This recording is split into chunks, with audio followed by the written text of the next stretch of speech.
Alors, monsieur mon capitaine, moi, même si vous faites des manquements à mon égard, j'ai un objectif. Hein? Mon objectif, c'est effectivement prouver que vous êtes complice dans ce qui s'est passé. C'est ça mon objectif. Et c'est réel. Êtes-vous prêt à confronter le général Mathurin Bangoura? Puisqu'il est vivant, il est là. Êtes-vous prêt? Vous avez fini? Oui. D'abord, ce n'est pas à vous de décider. Je vous pose la question, simplement. Si Est-ce que vous êtes prêt à être confronté au général Mathurin Bangoura? Mais Monsieur le Président, je pense qu'il n'a pas... il dit que le général Mathurin Bangoura était en mission, qu'il est rentré, qu'il a eu des informations. Ça, vous avez dit que vous ne répondez voilà, pas. Dit que Est-ce qu'il veut savoir, M. Camara? Vous aviez déjà dit que vous ne répondez pas à cette question. À moins que vous ne vouliez la répondre. Sa question maintenant est de savoir, est-ce que vous êtes prêt à être confronté au général Mathurin Bangoura? Monsieur le Président, je vais me confronter, c'est à lui de me confronter à général Mathurin Bangoura par rapport à quoi?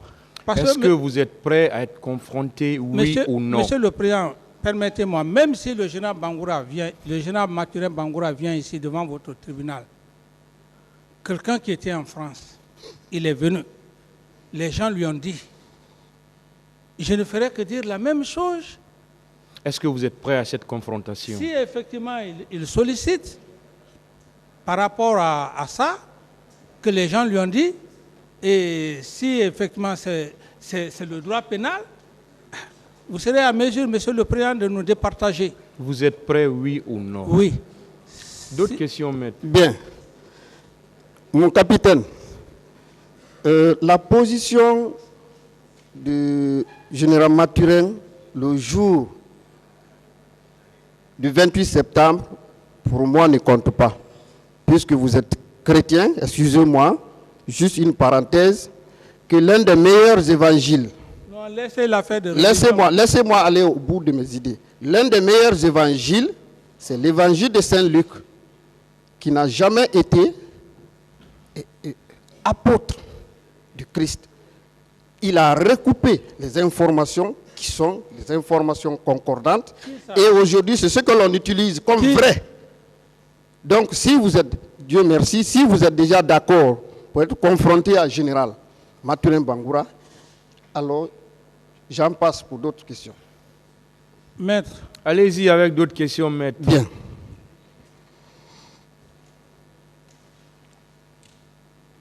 Monsieur mon capitaine, vous avez eu à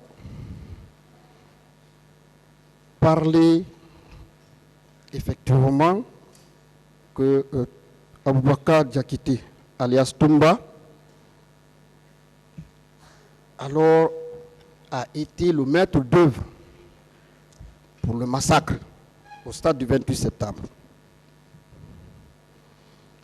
Alors, vous n'êtes pas le seul à le dire, à l'avoir affirmé. Il y a beaucoup de témoins. Parmi les témoins, nous allons prendre quelques témoins des officiers. Nous avons capitaine Sori Kondé, gendarme de son état, dans son procès verbal de déposition du 17 septembre 2014, à la page 2. Il dit ceci: possédant des moyens de communication, permettez-moi,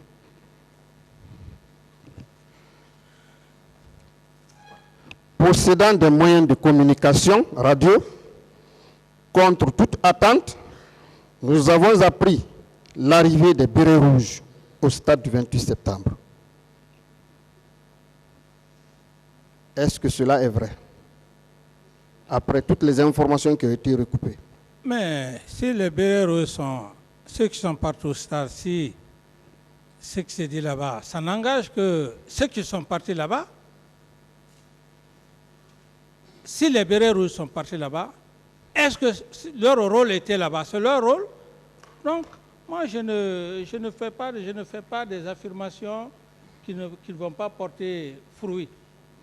Bien, il poursuit. Il dit, lorsque nous sommes arrivés, nous avons constaté qu'il y avait des tirs de sommation partout. En général, lorsqu'il y a maintien d'ordre, il faut laisser une issue de secours pour les manifestants. Malheureusement, ce n'était pas le cas pour les bérets rouges. Les gens escaladaient les toits, les clôtures et la tribune du stade annexe pour atteindre le commissariat du stade, où après l'effondrement du toit, certains manifestants sont tombés. Les plus grands marchaient sur les plus petits, chose que j'ai déplorée. Oui, maître, vous posez une question. Qu'en dites-vous par rapport à ça? Oui, maître, vous posez une question. Les bérets rouges, parce que vous avez parlé de Toumba, c'est à Toumba que vous devrez lui poser cette question. Ce n'est pas à moi. Moi, je ne suis pas allé au stade. Cette question, ça ne me concerne nullement pas. Si Sori Kone avait dit que j'étais en complicité avec lui, là, d'accord. Mais tout ce que vous dites là, vous ne faites que contourner autour du pot. Toumba est dans le box des accusés. Vous avez dit son nom. Demandez-le. La prochaine fois, il est parti au stade. Par rapport aux déclarations de Sori Kone, peut-être que vous aurez la bonne réponse. Bien. Il poursuit, page numéro 3, sur la question « Quel est le corps qui a débuté les tirs ?» M. Sori Kone répond « En toute franchise, ce sont les bérets rouges que nous avons trouvés sur place et qui ont envahi le stade et qui tiraient dans tous les sens. » Okay, Qu'en dites-vous? Oui, c'est très clair. Vous-même, vous avez répondu à mes soucis. Vous avez parlé de Toumba. Vous avez dit qu'il est parti au stade. Sori Kone a décrit que les bérets rouges ont tiré. Est-ce que c'est le capitaine Dadis qui a tiré au stade? Est-ce que c'est le capitaine Dadis qui a envoyé Toumba et ses éléments au stade? Non. Ce n'est pas le capitaine Moussa Dadis Camara. Toumba a franchi combien de barrières? Plus de 7 barrières pour quitter au camp Al-Faya. Posez-lui la question, maître. S'il y a eu des tirs, effectivement, comme vous le dites, Sori ne peut pas mentir. Donc tout ce qui s'est passé au stade, essayez de voir Toumba, comment il va se défendre. Mais moi, je ne suis pas là pour le défendre. Bien. Une autre question lui a été posée à la page numéro 4. Est-ce que vous confirmez à votre retour au stade, il y avait des bérets rouges qui tiraient les coups de feu? M. Sori Kone répond, je le confirme bel et bien. Ces bérets rouges étaient commandés par le lieutenant Toumba, de son vrai nom, Aboubakar Sidiki Diakité. C'est aussi clair. Merci d'ailleurs pour la précision. Merci, maître, pour la précision. Bien.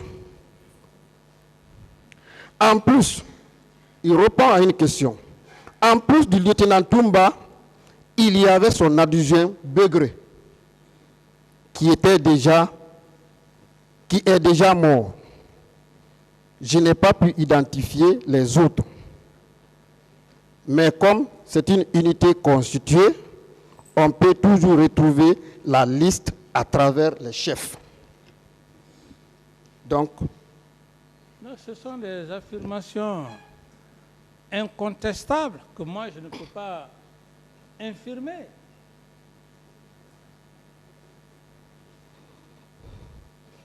On lui pose une question. Toujours, nous sommes à la page numéro 4. Pourquoi vous n'êtes pas entré dans l'enceinte du stade? M. Souri Kondé répond, avec la débandade, les manifestants qui étaient pourchassés par les bérets rouges, je ne pouvais plus entrer. Je suis resté à l'esplanade où j'ai vu mon chef de mission en compagnie des leaders politiques blessés. Oui, maître, c'est aussi clair que ça. C'est aussi clair que ça. Et ce sont ça éclaire même la Cour. Ça éclaire la Cour. Le président et le procureur général se substituent et les accessoires. Il poursuit. Il dit, je suis resté. Voilà. Voilà. Je précise qu'il y avait des antécédents entre ces bérets rouges et nous à cause de nos interventions. Cela rejoint l'une de mes questions de rivalité autour de vous que vous avez eu à entretenir jusqu'à ce qui est arrivé est arrivé. Qu'en dites-vous? Oui, maître, voilà, si vous m'accusez gratuitement comme ça, je ne peux que garder la sagesse de vous répondre. Et cette rivalité, pour un homme normal, vous ne pouvez pas entretenir une rivalité entre les hommes qui ont les armes.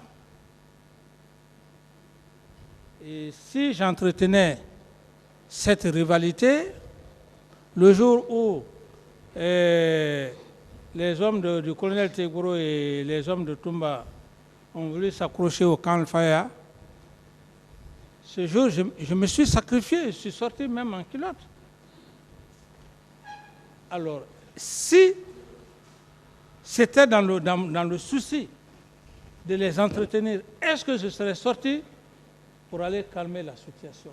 Donc, ce que vous dites, maître, c'est aussi, vous avez tout à fait raison, parce que votre raison ici, vous accusez, il y a des termes aussi que je peux accepter. Quand vous dites que comme j'entretiens, c'est votre devoir. Donc, je ne vais pas me fâcher pour ça, il faut que je garde ma sagesse. C'est votre métier aussi. Voilà, ce que vous dites, c'est réel, maître.